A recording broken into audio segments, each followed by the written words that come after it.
અમદાવાદના મણિનગર સિંધી માર્કેટ કપડાની દુકાનમાં આગ લાગવાની ઘટના સામે આવી હતી। જો કે આગ વિકરાળ સ્વરૂપ ધારણ કરે તે પહેલા જ ફાયર વિભાગ અને પોલીસની ટીમને જાણકારી મળી જતા તેઓ તાત્કાલિક પહોંચી ગયા હતા અને આગને કાબૂમાં લઈ લેવામાં આવી।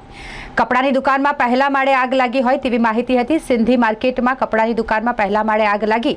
જો કે આગ લાગવાના બનાવમાં નહિવત નુકસાન થયું છે અને કોઈ પણ જાનહાનિ નથી થઈ।